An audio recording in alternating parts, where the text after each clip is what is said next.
المصطفى وعلى آله وأصحابه أهل الصدق والوفاء نشهد أن لا إله إلا الله وحده لا شريك له ونشهد أن محمدا عبده ورسوله لا نبي ولا رسول بعد أما بعد.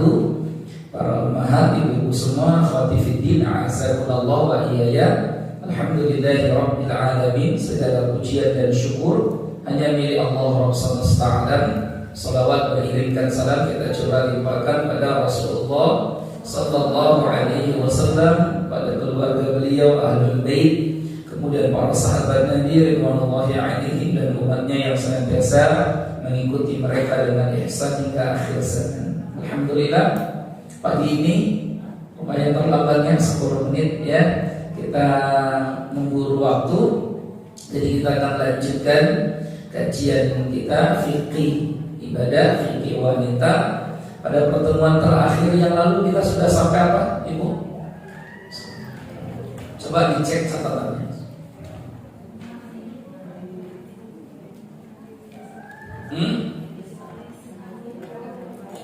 Ayo, mana coba catatannya, kebanyakan Ibu ya. Kita bahas apa coba bulan lalu? Ada bukan mandi wajib. Jenazah. Sudah sampai apa jenazahnya?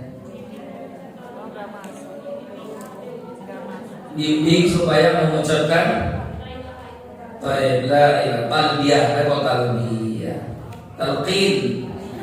Ya, talqin. Baik.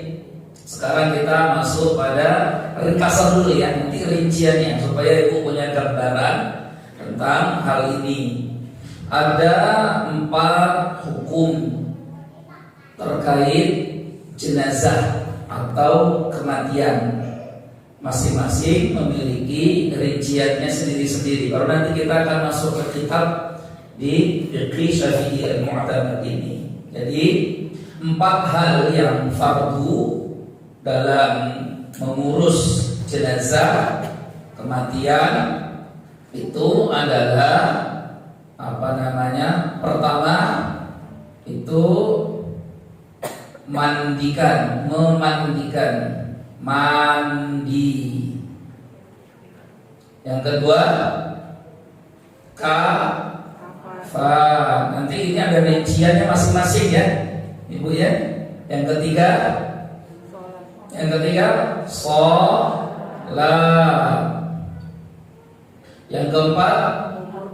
Yang keempat kubur, makam kubur. Nah, ini masing-masing punya hukum sendiri-sendiri. Ya, ini habis ini spidolnya. Ada spidol lagi enggak Ibu? Ada spidol lagi enggak? Ini 4 hal ini adalah fardu, tapi namanya fardu kifayah. Apa itu arti fardu kifayah? Fardu artinya wajib, kifayah artinya cukup. Jadi fardu kifayah, ini coba ininya ke sini saja, kameranya ke sini saja biar lihat. Fardu artinya wajib, kifayah artinya cukup. Maka fardu kifayah artinya sesuatu kewajiban yang jika sudah ada orang menunaikannya maka itu cukup, yang lain menjadi gugur. Tapi kalau tidak ada satupun yang mengerjakan maka semuanya berdosa. Itu arti fardu kifayah. Jadi 4 hal ini namanya fardu kifayah. Mandi, sama juga ini spidolnya. Ya, kafan. Ada rinciannya, iya, rinciannya. Kenapa dirinci? Karena orang yang meninggal itu beda-beda. Orang yang meninggal itu beda-beda. Ini gambaran saya begini ya, Ibu ya, karena whiteboardnya kecil, gitu ya. Kalau Ibu kan pakai buku bisa memanjang saja, sebenarnya lebih mudah memanjang. Jadi mandi, kafan, sholat, kubur, begitu. Jadi empat melebar, ya. Karena ini webotnya memanjang kecil begini, saya buat seperti ini. Nah, di sini ada muslim, ya. Nanti di sini ada kafir. Di sini ada syahid misalkan. Nah, di sini baru ada keguguran. Nah, paham maksudnya ya? Karena orang yang meninggal itu di antara kita ada muslim, ada orang kafir, ada mungkin bisa saja mati syahid. Mati syahid dalam konteks hari ini itu bisa mati karena peperangan atau meninggal karena sedang melaksanakan ihram haji atau umroh. Nah, dia sudah ihram, itu namanya mati syahid juga itu, ya. Terus nanti ada keguguran juga kan meninggal kematian. Baik, secara umum jika yang meninggal itu seorang muslim, maka memandikan jenazah muslim hukumnya apa? Wajib. Berarti ini wajib, ya. Mengkafani seorang muslim hukumnya wajib. Nah, dosa kalau nggak dikafani. Menyolati seorang muslim, menyolatkan seorang muslim wajib. Oke. Menguburkan wajib. Nah, ini sepakat semuanya wajib. Ya, makanya semuanya ada perintahnya semua ini. Rasulullah memandikan jenazah sahabatnya yang meninggal, atau Rasul perintahkan untuk memandikan putrinya Ruqayyah Ummu Kulsum ya, karena waktu Ruqayyah meninggal itu Rasulullah sedang perang Badar. Ummu Kulsum waktu meninggal itu Rasulullah perintahkan Ummu Atiyah dan para wanita yang lain untuk memandikan jenazahnya, bukan Nabi sendiri, karena bapak tidak boleh memandikan jenazah putrinya. Bapak tidak boleh mandikan jenazah putrinya. Begitu pula kebalikannya, seorang putri tidak boleh memandikan jenazah bapaknya, atau seorang anak putra tidak boleh memandikan jenazah ibunya. Jadi ibu-ibu ini siap jangan dimandikan oleh anak laki-lakinya, itu ya, tidak boleh. Kafan juga wajib, maka Rasulullah mengkafani putrinya, dan Rasulullah juga meninggalnya di kafani. Sholat, apalagi sholat, ya. Sholat ini untuk siapa? Laki-laki atau untuk perempuan? Semua sama. Jadi yang laki-laki juga diperintahkan sholat jenazah, yang perempuan juga diperintahkan sholat jenazah. Nanti rinciannya nanti ya ibu ya. Ini saya sebutkan dulu secara umum. Rinciannya nanti kita butuh waktu untuk merinci ini. Terus kemudian menguburkan. Apa hukum menguburkan? Wajib. Karena manusia itu mesti dimuliakan. Laqad karamna bani Adam. Sungguh kami telah muliakan seluruh anak keturunan Adam. Maka di antara tanda memuliakan manusia itu, kalau meninggal ya dikuburkan. Kalau tidak dikuburkan itu namanya menghina, karena jasad kita ini kalau sudah mati ini berubah, ya. Yang cantik-cantik, yang ganteng-ganteng itu semuanya berubah, semuanya membusuk. Setelah membusuk nanti jadi tulang dan sebagainya. Akhirnya itu berarti tidak dimuliakan. Kayaknya harus dimuliakan. Ini baik. Sekarang kalau yang meninggal itu orang kafir. Kafir berarti siapa saja di luar agama Islam, maka disebut kafir. Apakah dia Nasrani, Yahudi, Hindu, Buddha dan sebagainya. Kok kemudian kita yang harus mengurusnya? Misalkan ya, gitu. Karena mungkin kita ini keluarganya, gitu. Jadi Jadi ada keluarga, satu keluarga ini agamanya macam-macam, misalkan ya, bisa saja itu mungkin saja. Ya, mungkin nggak satu keluarga itu 3 agama? Mungkin nggak? Mungkin. Jadi kemarin yang berangkat sama saya itu dari Pringsewu, ibu Pringsewu loh, itu ternyata satu keluarga 3 agama, ada Islam, ada Kristen, ada Hindu. Jadi 3 agama, gitu ya. Kok bisa macam-macam? Gitu. Jadi memang ya bisa saja. Kalau sudah begitu kan biasanya nanti keluarga juga ingin ikut, karena kan yang namanya keluarga masih punya hubungan darah, nasab dan sebagainya. Nah, kalau yang meninggal orang kafir, memandikannya hukumnya apa? Ibu pernah nggak mandikan orang kafir? Misalkan keluarga ibu non muslim misalkan, terus meninggal entah bapaknya, entah ibunya, boleh nggak kita mandikan? Jadi kalau yang meninggal orang kafir, memandikannya hukumnya mubah. Apa mubah? Mubah apa mubah? Boleh. Boleh nggak Ustaz saya memandikan orang kafir? Ya boleh saja.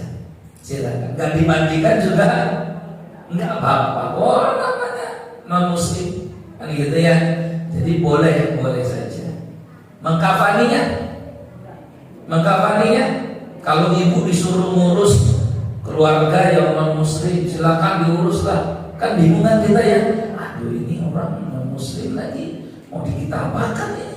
Ya, buntel-buntel aja tapakan kita kan kata. Kalau dalam Islam kan ada aturannya. Dimandikan, dikafani, disolatkan, dikubur. Karena sekarang itu meninggal di rumah kita misalkan. Semua nggak ada, pokoknya silakan non muslim pula. Kafani apa hukumnya? Wajib. Kenapa wajib? Ya, karena dia tetap manusia dan manusia mesti dimuliakan. Salah satu bentuk memuliakan manusia ketika sudah mati adalah dikafan. Ini kafan hukumnya wajib untuk orang kafir meninggal. Sekali lagi ya, ini kalau kita yang ngurus. Kalau mereka sesuai dengan agama mereka itu ya terserah mereka. Misalkan ada orang kafir meninggal di tengah-tengah keluarga kafir, ya terserah mereka, diurus sesuai dengan agama keyakinan mereka. Ini kan karena meninggalnya di tengah-tengah kita. Kan kadang kita bingung nih mau ngurus bagaimana. Ini aturannya. Sholat, nyolati orang kafir, apa hukumnya? Haram, nggak boleh nolakkan orang kafir. Doakan, haram, nggak boleh. Jadi hubungan kita dengan orang kafir, apakah itu keluarga kita ataukah itu orang lain selain keluarga kita, itu hanya hubungan ketika masih hidup. Kalau sudah meninggal maka sudah putus.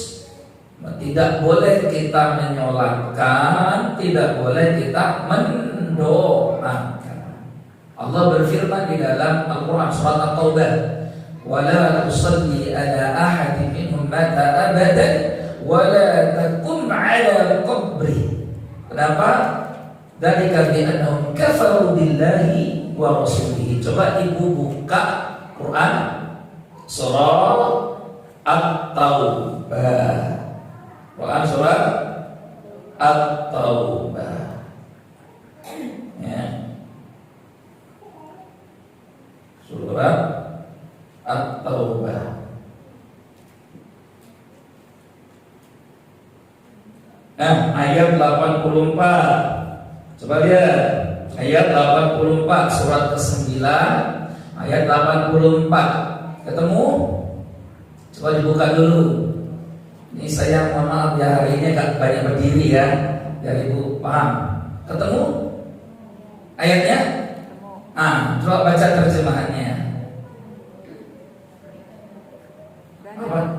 Dan janganlah engkau Muhammad melaksanakan sholat untuk seseorang yang mati di antara mereka, orang-orang munafik, selama-lamanya, dan janganlah engkau berdiri mendoakan di atas kuburnya.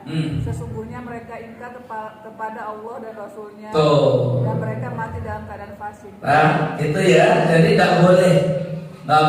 Itu padahal untuk orang munafik itu, apalagi untuk orang kafir, karena munafik masih menyembunyikan kekafirannya. Tapi kalau orang kafir sudah menampakkan kekafirannya. Abu Thalib kurang baik apa? Abu Thalib itu paman Rasulullah SAW. Hidupnya digunakan untuk melindungi Rasulullah, bahkan menolong agama Rasulullah SAW. Tapi karena Abu Thalib sampai meninggal dunia, wafat, tidak pernah mengucapkan 2 kalimat syahadat, maka Nabi pun tidak mendoakannya dan tidak menyolatinya. Jadi sholat itu kan intinya doa kan. Sholat jenazah, coba ibu lihat, sholat jenazah itu intinya doa semua. Allahu Akbar, Allahumma ighfir lahu warhamhu wa'afihi wa'fu anhu, semuanya doa. Jadi kalau orang kafir meninggal, menyolatkan atau mendoakan hukumnya haram, tidak boleh. Jadi kenapa saya mesti menyampaikan hal ini? Karena kadang kita ini suka latah. Ada yang meninggal, tokoh, misalkan orang besar, orang kaya, padahal agamanya non muslim, orang kafir, malah kita doakan almarhum. Doanya apa? Almarhum. Gak boleh kita sebut almarhum, gak boleh, haram hukumnya, gak boleh. Almarhum itu hanya untuk orang Islam. Jadi kalau ibu meninggal, saya sebut almarhum atau rahimahullah. Kalau saya meninggal, sebut almarhum atau rahimahullah. Artinya semoga Allah merahmati, mengampuni dia. Itu arti almarhum. Nah, makanya kalau ada orang kafir yang meninggal, kita sebut apa? Ya sebut saja si fulan. Ya, kita sebut apa? Si fulan yang sudah meninggal. Itu saja. Jangan menyebut almarhum. Almarhum hanya untuk orang muslim saja. Paham ya ibu ya? Nah, karena boleh, haram hukumnya. Almarhum itu artinya yang semoga diampuni dosanya. Itu arti almarhum. Makanya orang-orang kalau sudah meninggal gelarnya almarhum semua.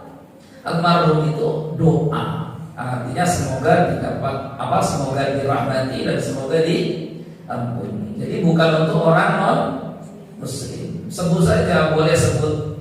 Kalau orang Melayu itu menyebutnya arwah biasanya.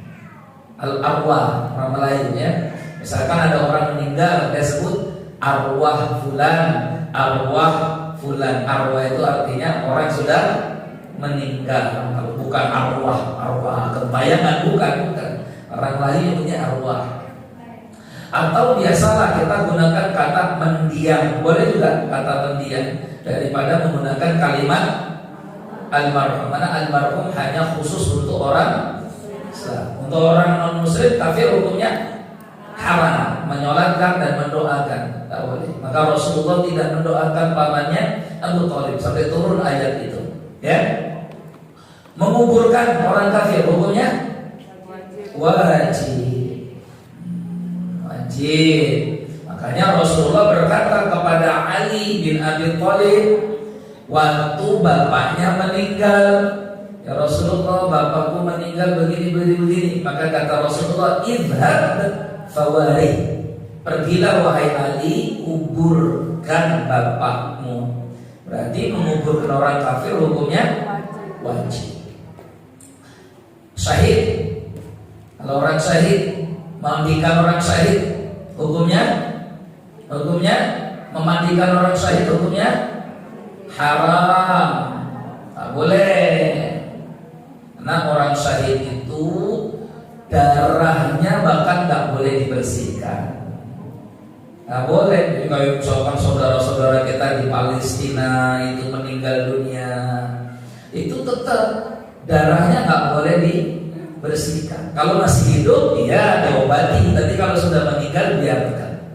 Karena darahnya itu nanti akan datang di hari kiamat mengucur harumnya wangi seperti minyak kasturi. Itu bedanya orang yang mati syahid, gitu ya. Jadi darah-darahnya itu menjadi saksi dia membela agama Allah. Yang syahid ya, bukan yang sangit ya. Karena ada syahid ada syahid.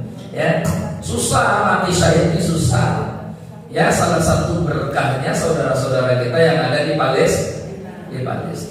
Ya, kalau di Indonesia gimana mau mati syahid? Nggak ada Malaysia. Paling mati syahidnya syahid akhirat, bukan syahid dunia. Karena syahid itu ada dua, syahid dunia dan syahid akhirat. Syahid dunia itu ya mereka-mereka yang secara umum mati syahid itu di medan perang, gitu ya, karena membela agama Allah. Itu syahid dunia. Jadi mereka syahid dunia ini tidak dimandikan dan sebagainya. Tapi kalau syahid akhirat di Indonesia mungkin. Apa contoh orang yang mati syahid akhirat? Wanita yang melahirkan kemudian meninggal dunia, baik meninggalnya karena melahirkan atau di masa nifasnya. Maka wanita-wanita seperti ini dia syahid akhirat. Syahid dunia tidak, karena dia tetap masih dimandikan. Wanita yang meninggal karena melahirkan kan masih dimandikan, masih disolati, masih dikafani dan sebagainya. Tapi di akhirat perempuan seperti ini dia mendapatkan pahala mati syahid. Itu maksudnya. Jaminannya surga. Itu perempuan yang meninggal karena melahirkan. Atau mati syahid akhirat itu meninggal karena kanker. Itu mati syahid itu akhirat dia. Ya. Atau meninggal karena sakit perut, liver dan sebagainya, itu mati syahid. Atau meninggal karena tenggelam, atau meninggal karena tertimpa reruntuhan shahibul hadmi, atau meninggal karena taun, penyakit wabah taun. Nah itu semuanya mati syahid, tapi syahidnya syahid akhirat, jaminannya surga. Jaminannya surga kalau dia bersabar ketika menghadapi kematiannya, gitu ya. Jadi itu mati syahid tapi syahid akhirat. Ini yang kita bicarakan syahid dunianya, di dunia akhirnya. Kafan boleh, mubah, karena dia sebenarnya dikafankan dengan pakaiannya itu. Jadi orang meninggal mati syahid itu dikuburkan dengan pakaiannya, nggak dilepas bajunya, enggak. Mana pakaian yang berdarah-darah itulah yang dikuburkan dengan itu pakaiannya. Kalau mau ditutup lagi dengan kain kafan boleh. Bedanya dengan orang yang meninggal ihram, kalau ihram itu kepalanya dibuka. Makanya orang yang meninggal waktu ihram haji atau umroh, ya kepalanya tidak ditutup. Cukup badannya saja, kepalanya yang tidak ditutup, laki dan perempuan. Dan tidak boleh dikasih parfum, haram, tidak boleh dikasih minyak wangi, karena dia sedang dalam kondisi ihram. Ya itu. Jadi kalau ibu-ibu penasaran, kalau ada orang meninggal waktu umroh atau haji itu gimana? Begitulah caranya. Mereka tetap disolatkan kan, sama kali disolatkan, tapi kepalanya dibuka, kepalanya dibuka. Dan tidak boleh dikasih minyak wangi, ya. Dan dia dimakamkan, dikuburkan dengan kain ihramnya itu, ya. Sholat, orang mati syahid sholat haram, nggak boleh. Kalau ada orang yang mati syahid tidak disolatkan. Sholat itu intinya apa? Mendoakan. Sholat itu intinya doakan. Lah dia sendiri matinya mati syahid. Maka Maka kalau disolatkan malah seolah-olah itu direndahkan. Nah, orang yang mati syahid itu dia sudah membuktikan dirinya, tumpah darahnya, meninggal karena membela agama Allah. Ini menurut mazhab Syafi'i ya, menurut mazhab Syafi'i. Lagi-lagi ini mazhab Syafi'i. Ya, orang yang mati syahid sudah dia tidak disolatkan, nggak disolatkan. Karena itu justru dimuliakan. Loh, kok nggak disolatkan? Yo, karena tidak disolatkan itu berarti kita memuliakan dia. Karena seolah-olah kita meyakini bahwa ini orang mati syahid sudah pasti dapat ampunan langsung ke surga. Kalau disolatkan malah kita malah nggak yakin ini kira-kira dapat ampunan apa enggak. Itu malah begitu, ya. Nah, kubur wajib. Kubur apa? Wajib. Nah, selesai. Nah, tinggal yang terakhir. Ini yang sering banyak pertanyaan. Apa ini yang terakhir? Keguguran itu dalam bahasa hadis disebut dengan as-saqatu atau as-suqatu atau as-siqatu, sama semua artinya. Saqatu, as-saqtu, ya, as-saqtu. Dari kata sakoto, sakoto artinya jatuh. Kenapa keguguran disebut as-saqtu atau as-suqtu?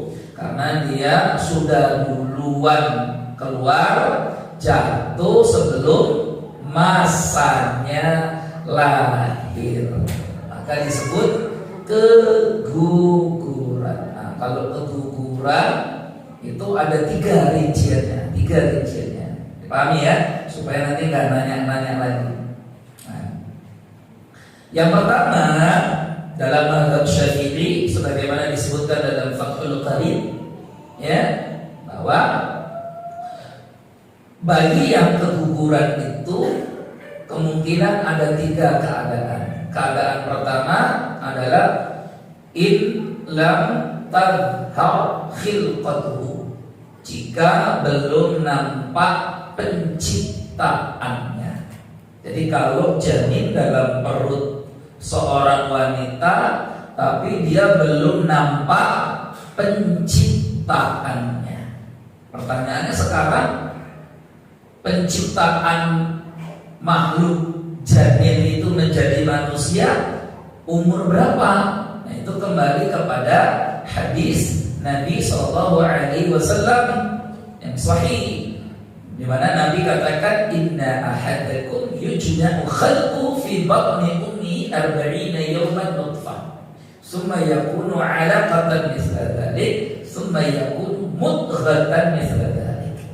Sesungguhnya masing-masing kalian itu diciptakan dalam perut ibunya masing-masing, ya kan ya? Berapa lama? 40 hari bentuknya jadi nutfah, ya, sperma, air. 40 hari kemudian bentuknya jadi alaqah. Alaqah artinya potongan darah, jadi segumpal darah. 40 hari kemudian baru berubah menjadi mudghah, segumpal daging. Kapan ruh ditiupkan ke janin sampai dia menjadi makhluk? Usia berapa kandungan? Ya, usia 40 hari apa 4 bulan apa 4 tahun? Usia 120 hari. Berapa bulan tuh 120 hari? 4 bulan. 4 bulan ya? 4 bulan. Itu juga Allah sebutkan, Allah firmankan di Quran surat Al-Hajj. Ya, kalau ibu buka surat Al-Hajj awal di lembar pertama, kita akan temukan tentang fase perkembangan tumbuh janin dalam rahim kita. Namanya ilmu embriologi ya kalau sekarang ya. Itu 1400 tahun yang lalu, sebelum ditemukan USG, sebelum ditemukan yang 4 dimensi, 5 dimensi, macam-macam, Al-Quran sudah menyebutkan. Masya Allah, bayangkan, ini menunjukkan bahwa Al-Quran ini sumbernya wahyu. Ya, Rasulullah itu tidak pernah belajar ilmu tentang kedokteran, embriologi, pertumbuhan janin dan sebagainya. Tapi 1400 tahun yang lalu, di saat orang belum masih banyak yang belum banyak pakai pakaian, orang masih banyak yang belum punya baju. Al-Quran sudah menyebutkan tentang perkembangan tumbuh manusia di surat apa tadi? Al-Hajj. Di surat berapa Al-Hajj? Surat berapa? Saya sudah ada. Ya. Membuka HP terus saya ini ya. Itu ya. Surat Al-Hajj di awal-awal ayat pertama. Nanti Allah sebutkan tentang ayat berapa? Coba dibaca. Ini ayat kelima.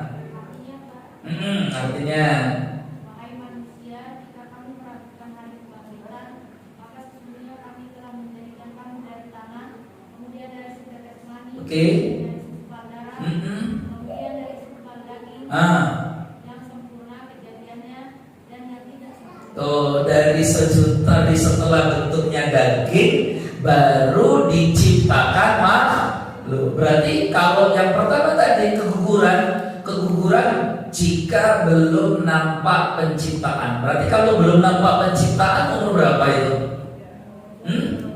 Umur berapa berarti? Di bawah 4 bulan. Di bawah 4 bulan karena penciptaan itu setelah 4 bulan. Jadi penciptaan itu maksudnya itu dibuat kepalanya, diciptakan tangannya, kakinya, matanya, semua itu setelah 4 bulan. Setelah 4 bulan. Sebelum itu berarti masih disebut daging saja. Bongkahan apa?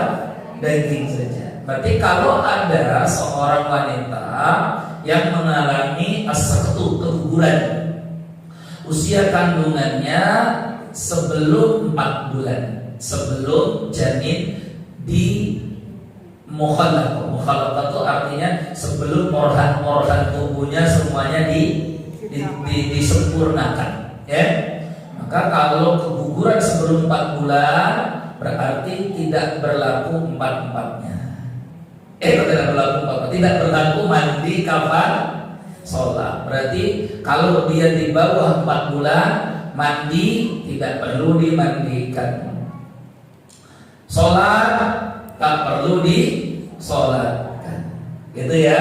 Gitu. Kafan tak perlu dikafani, gitu ya. Kubur, tetap harus dikubur. Kalau enggak nanti jadi busuk, ya kan, jadi bangkai. Tapi dia tidak disebut manusia, nggak disebut karena dia meninggal sebelum usia 4 bulan.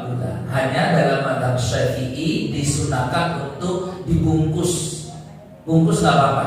Ambil kain, dibungkus, tapi bukan seperti dikafani. Bungkus saja, terus setelah itu dikubur. Kuburnya itu karena dia bukan makhluk, ya jangan seperti kuburkan manusia, dengan seperti kuburkan manusia, ya. Karena dia tidak disebut makhluk dan tidak perlu diberi nama. Karena kurang dari 4 bulan. Paham sampai sini, Ibu? Ya. Ibunya paham, bapaknya belum tentu paham nih masalahnya. Nanti Ibu sampai ke rumah jelaskan ke bapaknya. Baik. Kemudian kondisi kedua adalah in dhaharat khilqatuhu wa lam tujad alamatul hayah. Kondisi kedua adalah kondisi di mana janin itu nampak, penciptaannya sudah nampak, tetapi ketika keguguran tidak ada tanda-tanda kehidupan. Paham ya? Nampak penciptaannya, artinya ini janin sudah berbentuk, kepalanya sudah ada, kakinya sudah ada, dan sebagainya. Tapi ketika keguguran, lam tujad alamatul hayah, tidak ada tanda-tanda kehidupan. Apa itu tanda-tanda kehidupan?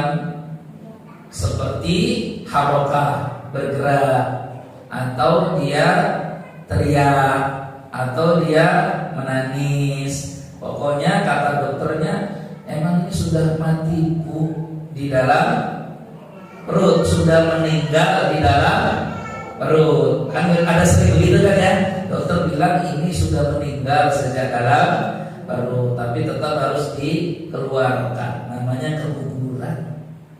Maka apa yang harus kita lakukan?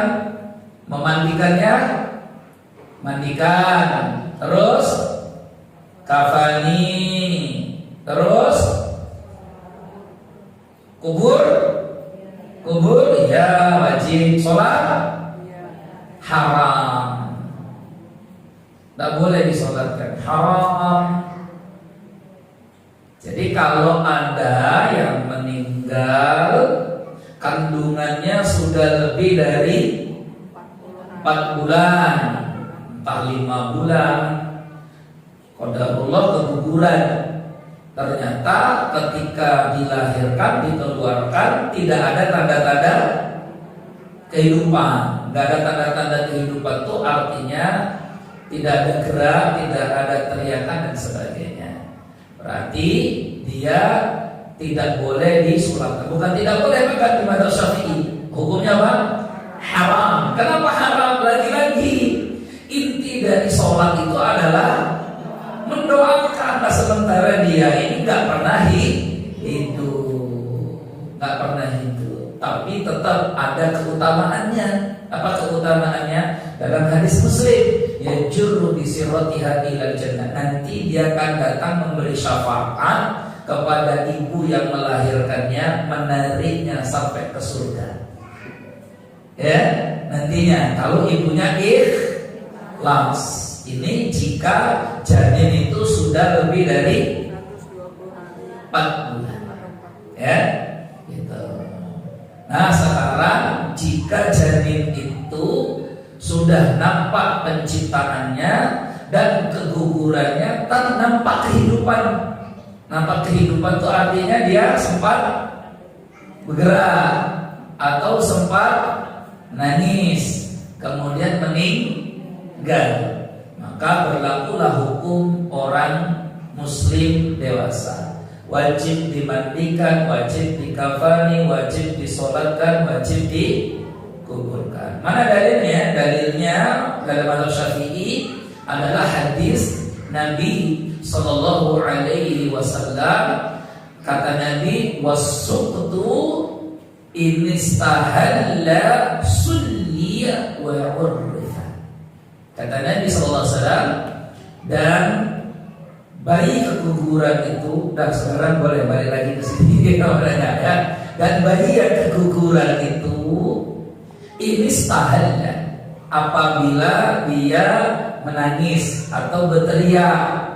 Nah, kalau melahirkan itu kan pasti ada tanda-tanda hidup. Bayi tanda hidup itu berarti menangis. Bayi keguguran itu kalau dia ada tanda kehidupan, menangis atau berteriak, sulliya wa urrifa, dan kemudian meninggal, maka dia harus disolatkan dan diberi nama. Jadi ada 3 rincian ini dalam mazhab Syafi'i. Ya, dari rincian-rinciannya. Di mazhab Hambali agak beda sedikit. Di mazhab Hambali itu yang penting, menurut mazhab Hambali ya, yang penting kalau kandungan itu sudah lebih dari 4 bulan, apakah dia meninggal waktu sebelum dikeluarkan atau dia ada tanda kehidupan setelah dilahirkan kemudian meninggal, maka yang penting lebih dari 4 bulan dia tetap harus dimandikan, dikafani, disolatkan dan dikuburkan. Paham itu? Paham nggak? Apa bedanya di Syafi'i sama Hambali? Hambali apa tadi Hambali? Ya, Hambali itu tidak menjelaskan antara spesifik apakah dia hidup atau tidak. Yang penting kandungannya sudah lebih dari 4 bulan. Ya, makanya fatwa-fatwa di kitab-kitab mazhab Hambali itu Yang penting dia kegugurannya lebih dari 4 bulan sudah disolatkan, dimandikan, dikafani, dikuburkan dan dikasih nama. Ya, gitu. Itu ada perbedaannya di situ saja. Perbedaannya kalau di Syafi'i, karena Syafi'i pakai dalil tadi itu. Wasuqtu inistahalla sulliya wa urifa. Bayi keguguran itu kalau dia berteriak atau nampak tanda kehidupan, disolatkan dan diberi nama. Berarti faham terbaliknya, faham kebalikannya dalam fikih disebut mafhum mukhalafah. Faham kebalikannya berarti kalau dia keguguran tidak apa? Tidak nampak kehidupan, tidak ada teriakan, berarti tidak disolatkan dan tidak diberi. Itu ya, itu dalam adab Syafi'i. Allahu a'lam bishawab. Ya, fikih itu ya pasti ada perbedaannya, gitu ya. Ya, jadi kalau ibu keguguran atau keluarga keguguran, ini udah 5 bulan Ustaz, tapi kata dokter meninggal dalam perut, bagaimana? Ya, bagi yang mau menyolatkan, berarti dia ikut mazhabnya Hambali, dikasih nama berarti ikut mazhabnya Hambali. Kalau di mazhab Syafi'i cukup dia dimandikan, cukup dia dikafani, cukup dia dikuburkan dan haram. Haram ya bahasanya pakai kalimat apa? Haram. Ya, haram. Oh, ini agak berat itu karena pakai kalimat haram. Haram disolatkan. Wallahu a'lam bishawab. Ada pertanyaan sampai sini? Yuk. Ini kita belum rinciannya. Jelas semua? Jelas? Oke, sekarang kita masuk rincian satu per satu. Apa rincian satu per satunya? Kan kemarin kita sudah muqaddimah pembukaan tentang pengertian. Berarti kalau sudah nampak jelas kematian, hal yang pertama yang harus kita lakukan adalah ghuslul mayyit, memandikan jenazah. Kan mandikan ya? Memandikan jenazah. Wa huwa awwalu a'mali tajhizi lil mayyit. Ya, dan ini adalah amalan pertama menyelenggarakan jenazah. Ya, fardu kifayah. Hukumnya apa? Fardu kifayah. Apa tadi fardu kifayah? Kewajiban ya. Apabila sudah ada yang mengerjakan maka semuanya boleh. Ya, kalau sudah ada yang mengerjakan berarti yang lain hukumnya hukum. Jangan satu RT masuk semua mandikan jenazah, kan? Ya gitu. Tapi sudah. Nanti kita akan rinci siapa orangnya yang paling berhak mandikan jenazah. Dalilnya mana? Dalilnya hadis riwayat Al-Bukhari nomor 425, Muslim nomor 126. Ya, yaitu tentang Rasulullah bersabda tentang seorang sahabat yang meninggal karena jatuh dari ontanya. Ini ceritanya waktu haji. Ini waktu haji ini ceritanya. Jadi ada sahabat yang sudah ihram berangkat haji dari Madinah. Di tengah perjalanan jatuh dari onta dan kemudian terinjak. Terinjak apa? Ontanya, meninggal dunia. Berarti meninggalnya apa dia nih? Meninggalnya karena sedang ihram. Ya. Tapi dia bukan syahid dunia, tapi syahid akhirat. Ya, jadi dia tetap dimandikan. Maka kata Nabi, irsiluhu. Ya, irsiluhu artinya mandikanlah orang ini bima'in dengan menggunakan air, wasidrin dan kemudian daun bidara. Jadi ada sunnah kita memandikan jenazah itu pakai daun bidara. Orang kita ini agak jarang ini mandikan pakai daun bidara. Yang sunnahnya malah dihilangkan, malah sibuk nyari kembang-kembangan macam-macam. Orang kita ini sibuk nyari kembang, apalagi kembangnya ada aturan, jadi harus 7 rupa ya. kalau makan Arya Kamandanu ini. Ya, kalau enggak Mini Raga Runting sama Brahma Kumbara. Karena zaman dulu itu ada apa-apa pokoknya kembangnya 7, semua jenis kembang. Bayangkan kalau ibu tinggal di Mekah, apa anda mumet nyari kembang 7 rupa itu? Di kita ini oke lah kembang itu di mana-mana ada. Coba kemudian kita di Mekah atau di mana yang nyari kembang susah, malah nyari kembang ketemunya malah daun kurma, gitu ya. Jadi memang kembang ini adalah konteks keindonesiaan, tradisi budaya keindonesiaan. Ya, dikit-dikit kembang, dikit-dikit kembang. Sampai mau ke kuburan pun kalau belum bawa kembang kayaknya nggak apa. Jadi ini bagian dari budaya, tradisi, gitu ya. Maka kalau kita mencari di kitab-kitab fikih udah nemu, apalagi fikih-fikih yang dulu. Kecuali fikih-fikih yang belakangan. Kenapa? Karena tadi penulis-penulis kitab fikih yang belakangan itu sudah bercampur dengan macam-macam tempat di mana mereka tinggal, yang itu mereka menemukan banyak kembang, bunga dan sebagainya. Maka di zaman Nabi itu kalau memandikan pakai apa? 3 air saja. 3 air saja. 1 air bersih, 2 air bercampur dengan bidara, yang ketiga air bercampur dengan kapur. Selesai. Jadi air, bidara sama kapur. Kapur itu siraman yang terakhir. Iya, kapur bagus. Tapi kapur bagusnya yang sudah dan nggak usah terlalu banyak-banyakan, nggak apa-apa. Ya, tapi nanti kita prakteknya nanti ya, Bumi ya. Prakteknya ini kita rinci-rincian dulu.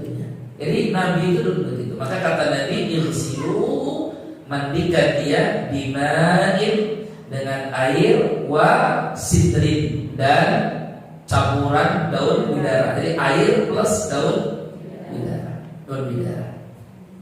Maka daun bidara sekarang kan sudah mulai banyak ya, ditanam-tanam ya. Ibu tanam daun bidara. Daun bidara ini bagus untuk memandikan jenazah, bagus juga untuk ruqyah.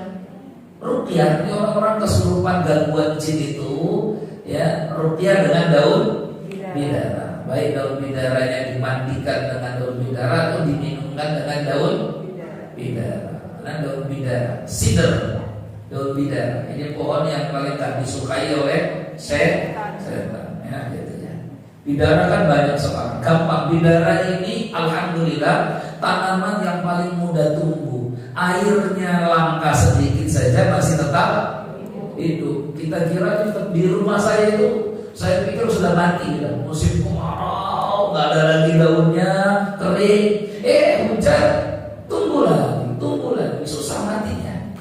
Bidara ini, gitu ya. Maka silakan tanamin daun bidara itu di rumah-rumah kita. Buahnya bisa kita makan, kan gitu ya. Dan daunnya, masya Allah, daunnya ini efektif sekali ibu untuk menghentikan pendarahan karena luka. Jadi kalau ibu-ibu luka, anaknya luka, apakah luka menganga atau kulitnya apa, ibu kunyah saja daun bidara itu, ibunya, kemudian tempelkan ke luka, tutup pakai ini. Masya Allah, cepat sekali itu, ya. Ini efektif banget daun bidara itu. Dan itu saya sudah buktikan. Orang-orang terus saya juga begitu. Jadi kalau ada luka-luka, kena pisau, kena apa, kena cangkol, kena apa itu ya, sudah kunyah daun bidara ya, tempelkan. Masya Allah, cepat banget itu. Kasih apa? Kasih kopi ya. Daun bidara itu efektif sekali, luar biasa. Ternyata mengandung apa itu, tinggi banget itu untuk segera menutup luka. Mengandung apa itu? Itu daun bidara. Ibu tahu kan ya, pernah lihat ya daun bidara ya? Ada ya? Dia pohonnya berduri, daunnya kecil-kecil. Tergantung sih daun bidara ini macam-macam. Pohon bidara macam-macam. Ya, ada yang agak besar dikit, ada yang kecil-kecil. Ya, baik. Buahnya juga bisa dimakan. Sifatul ghasil. Sekarang sifat memandikan jenazah. Jam berapa ini? Terakhir ya, terakhir. Kalau ada mau pertanyaan silakan. Inna awlan nasi bi ghaslil mayyit awlahum bi salati alaihi. Orang yang paling utama memandikan jenazah adalah yang paling utama menyolatkannya. Jadi kalau ditanya siapa yang paling utama memandikan jenazah, orang yang paling utama menyolatkan jenazah. Wahum al-aqrabu fal-aqrab, yaitu orang yang punya hubungan kerabat kekeluargaan dengan si mayit. Nah, ini masalahnya sekarang kita ini keluarganya sendiri gak mau mandikan, malah mempercayakan kepada orang lain. Mandikan jenazah itu sama itu seperti kita mandi ke junub itu. Ini nggak ada beda-beda, nggak ada bacaan-bacaan tertentu, nggak ada. Tidak ada bacaan-bacaan tertentu. Maka jangan dibuat mandikan jenazah itu angker. Angker itu artinya ini bacaannya ini, nanti ini bacaannya ini bacaannya ini. Jadi orang kita bikin rumit aja. Orang kita ini suka bikin apa? Bikin rumit. Akhirnya sesuatu yang mudah itu seolah-olah susah, karena supaya hak patennya ini milik ini nih nanti nih. Ya, alhamdulillah ya, udah bikin mudah saja memandikan jenazah itu. Ibarat kata nih Bu ya, kasarnya itu jenazah dicemplungin saja ke kolam selesai. Ini bahasa kasarnya, tapi kan nggak mungkin kita cemplungkan jenazah itu ke kolam. Karena memandikan jenazah itu ada adnal kaifiyah, ada akmalul kaifiyah. Ada tata cara yang paling praktis, ada tata cara yang paling Yang paling praktis itu yang penting siram biar bersih selesai. Tapi kan kita ingin supaya caranya itu sempurna, enggak yang penting bersih. Itu loh maksudnya ya. Ini bahasa kasarnya. Jadi jangan dibuat rumit dan jangan dibuat angkat seolah-olah ini orang-orang ini saja yang bisa memandikan. Nah, semua bisa memandikan. Wa yaghsilur rajul ar-rajula, atau wa yaghsilur rajula ar-rajulu, sama saja. Laki-laki dimandikan oleh laki-laki. Wa taghsilul mar'atu al-mar'ata, dan wanita memandikan wanita. Ini ibu dimandikan perempuan, laki dimandikan laki. Gitu ya. Itu. Kecuali suami istri. Suami istri boleh nggak mandikan? Boleh. Sebagaimana ucapan Rasulullah berkata kepada Aisyah, in mutti qabli la ghassaltuki. Kata Rasulullah, Aisyah, kalau seandainya kamu meninggal sebelum saya, maka sayalah yang akan memandikan jenazahmu. Itu kata baginda Nabi. Berarti menunjukkan bahwa suami istri boleh saling memandikan. Gitu ya. Maka fayuqaddamul abu, yang diutamakan memandikan jenazah adalah orang tua kita. Pertama siapa? Orang tua kita. Kalau nggak ada bapak, al-jaddu, kakek. Jadi ini kalau yang meninggal laki-laki. Jadi yang meninggal laki-laki, yang memandikan siapa? Bapaknya. Kalau bapaknya nggak ada, kakeknya. Kalau kakeknya nggak ada, anaknya. Anak. Jadi dahulukan bapak. Kalau nggak ada bapak, kakek. Kalau nggak ada kakek, anak. Ingat ini. Ingat anak. Kalau anak nggak ada, kalau anak laki-laki nggak ada, kalau anak laki-laki nggak ada, cucu dulu. Paman tuh nanti belakangan. Ini sama seperti urutan warisan. Urutan warisan ini sama, yang menyolatkan juga sama. Menyolatkan ya ini. Siapa yang lebih utama menyolatkan jenazah? Bapak. Kalau bapak nggak ada, kakek. Kalau bapak kakek nggak ada, anak. Kalau anak nggak ada, cucu. Itu urutannya itu segitu sama.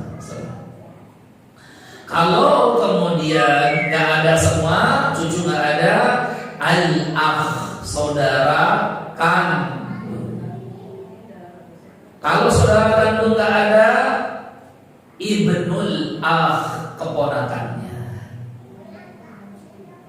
Ya, keponakannya. Keponakan siapa? Keponakan si mayit. Urutannya. Kalau nggak ada keponakan mayit, paman. Siapa? Paman. Jadi pamannya siapa? Pamannya si mayit. Kalau tadi kan saudara kandungnya si mayit. Itu paman tuh belakang. Kalau nggak ada ibnul am, anak paman. Li'annahum ahaqqu bis-salati 'alaihi. Karena orang-orang ini urutannya orang yang paling berhak menjadi imam sholat tentunya, yang menyolatkan dia. Aturannya gitu, aturan-aturannya. Makanya sebenarnya ibu, semua orang wajib belajar ini. Wajib. Gak cuma ibu, gak cuma bapak-bapak, semua wajib. Karena dia wajib menyolatkan. Siapa yang wajib menjadi menyolatkan jenazah, itu dia wajib memandikan. Bukan wajib sih, berhak, yang paling berhak. Ya.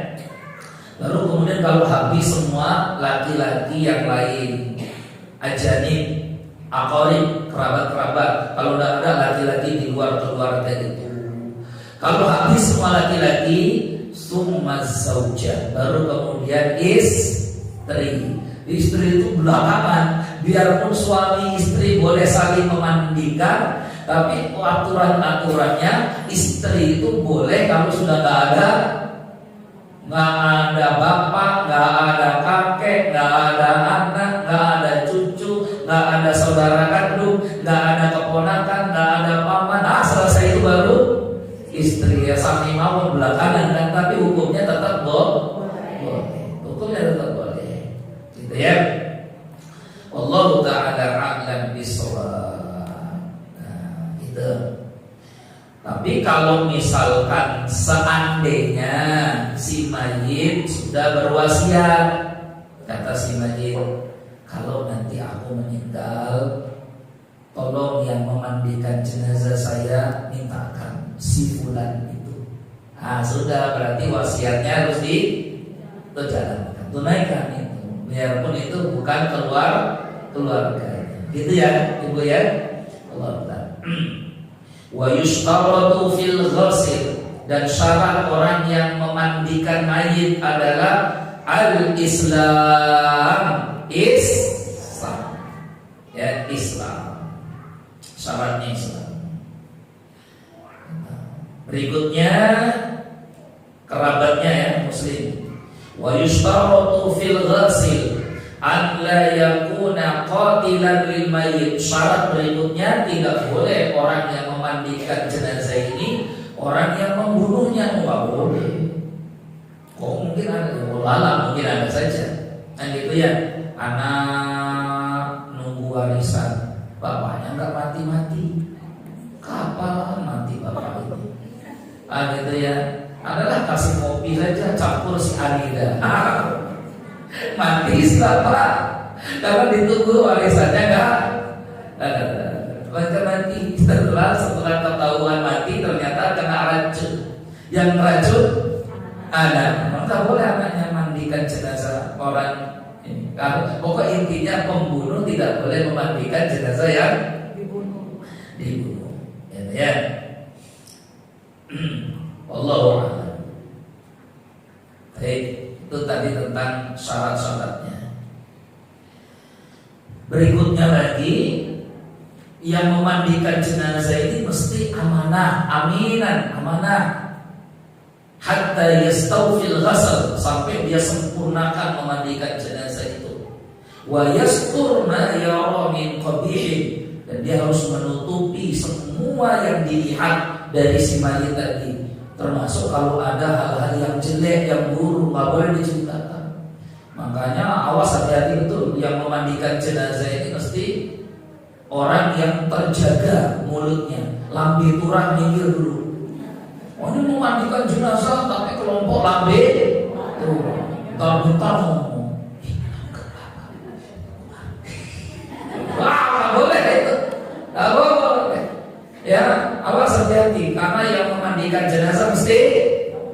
amanah. Bahkan Rasulullah memberikan kabar gembira untuk orang yang amanah, tidak mengumbar-umbar apa?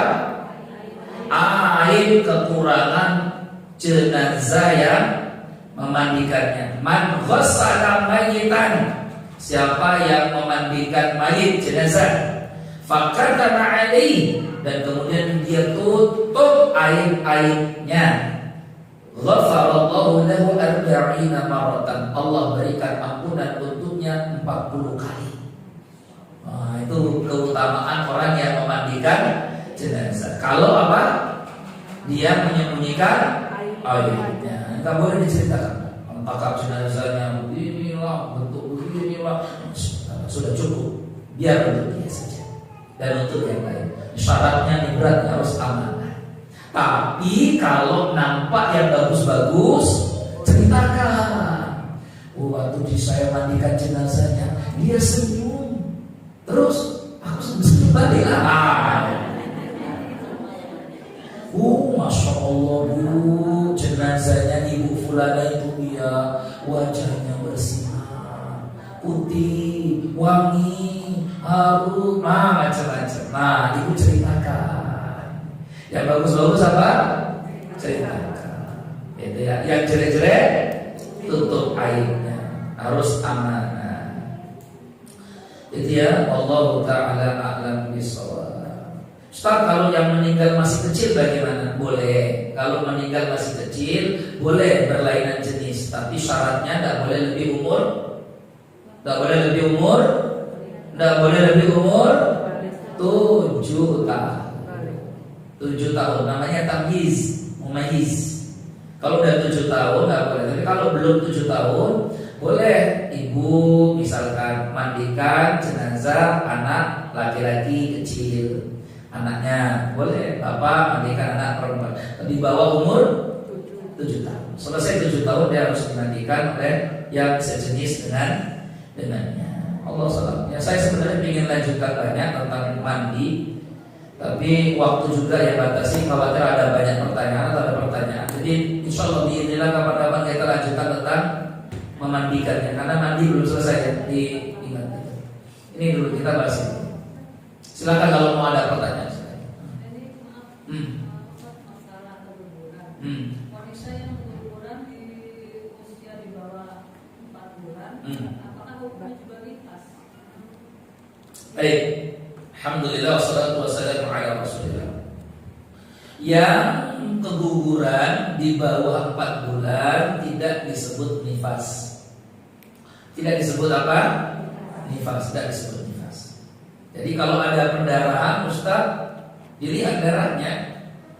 Apakah darah itu bertepatan dengan siklus haidnya atau tidak? Kalau bertepatan dengan siklus haid, maka itu disebut haid. Kalau tidak, dia langsung berhenti, maka darah itu disebut istihadah atau darah fasid, bukan darah nifas. Gitu ya Ibu ya. Tapi kalau lebih dari 4 bulan dia disebut darah nifas. Lebih dari kandungan 4 bulan dia disebut darah nifas. Wallahu a'lam bishawab. Ada lagi yang lain? Ada? Kita ini dulu ya, yang pakai tulis dulu ya. Bagaimana hukumnya jika ada 2 orang wanita yang sholat sendiri-sendiri dalam satu rumah?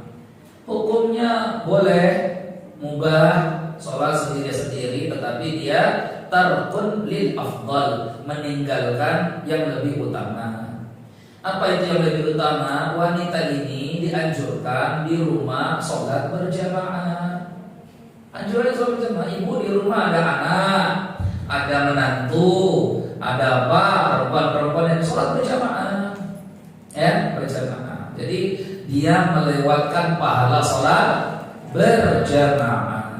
Jadi usahakan ibu latih dengan anak-anak kita di rumah yang masih kecil-kecil, biasakan dari kecil sholat berjamaah. Ada ibu yang jadi imamnya, anak-anak makmumnya. Kalau sholat berjamaah perempuan itu sebaris saja semuanya, imamnya di tengah, jangan di depan, malah laki-laki itu kalau di depan. Jadi kalau berjamaah perempuan itu imamnya yang ada di tengah, satu baris lurus saja, imamnya yang di tengah. Gitu. Ya, agak maju sedikit tidak apa-apa lah, yang penting dia ada di tengah. Gitu ya. Allahu a'lam bishawab. Sebagaimana hadis dari Ibunda Aisyah radhiyallahu anha. Dulu Siti Aisyah juga jadi imam salat. Saat sedang mandi wajib, apakah niatnya harus dilafazkan dan apa perbedaan antara mandi wajib dan mandi junub? Nah, niat itu tidak harus dilafazkan. Niat itu mahalluha fil qalb, tempatnya ada di dalam hati. Tidak harus ibu lafazkan, tapi harus ada. Iya, niat itu harus dihadirkan. Harus dihadirkan.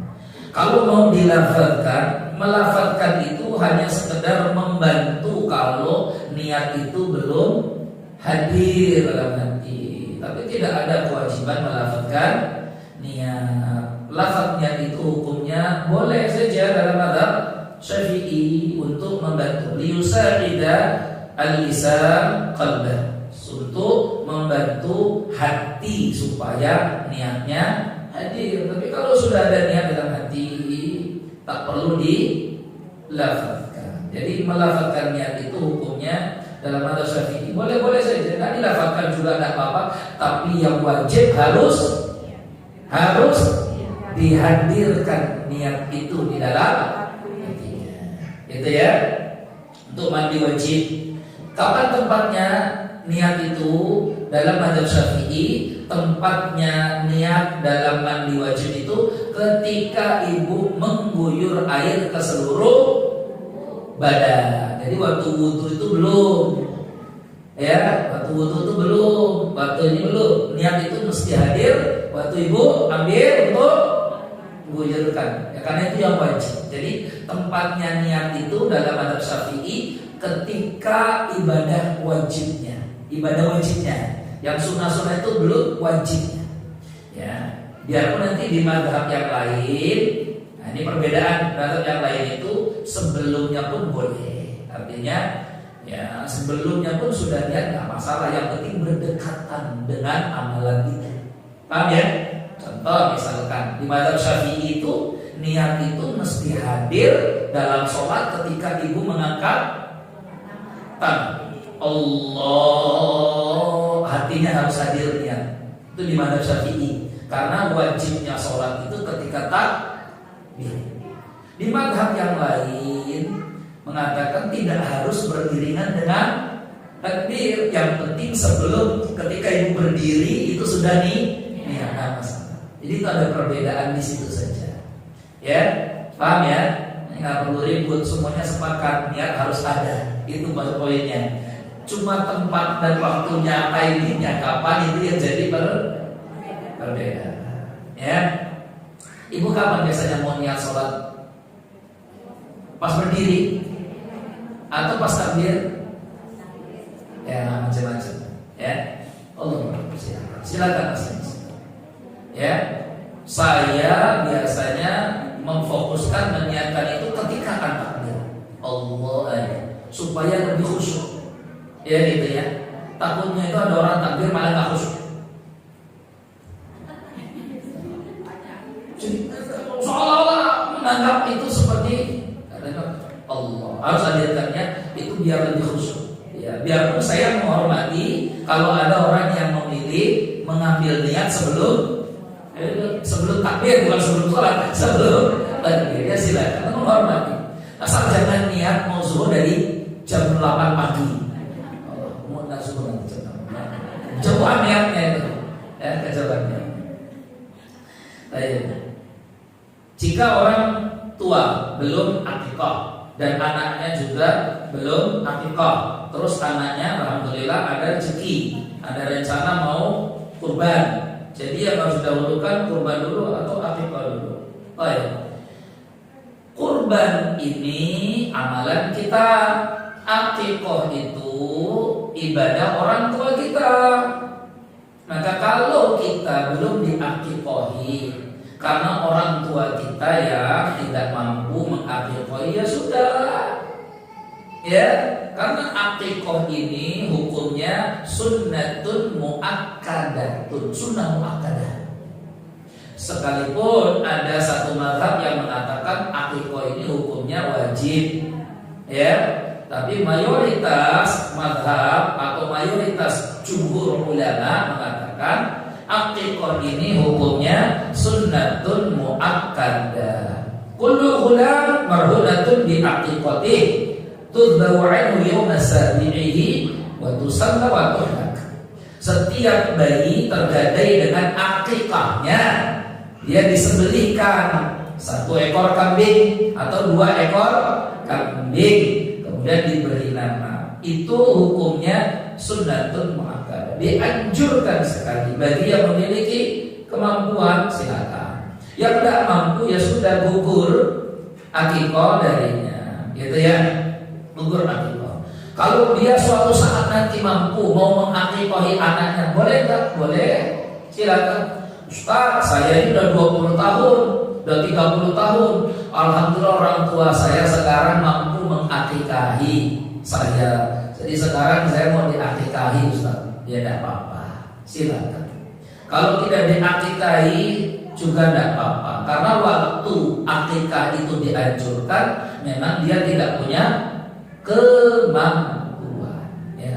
Beda halnya kalau dia ada kemampuan tapi tidak tahu. Wah, orang tua saya ini mampu Pak Ustaz, ya, bapak saya ini wali kota, ibu saya ya ibu kota sebenarnya.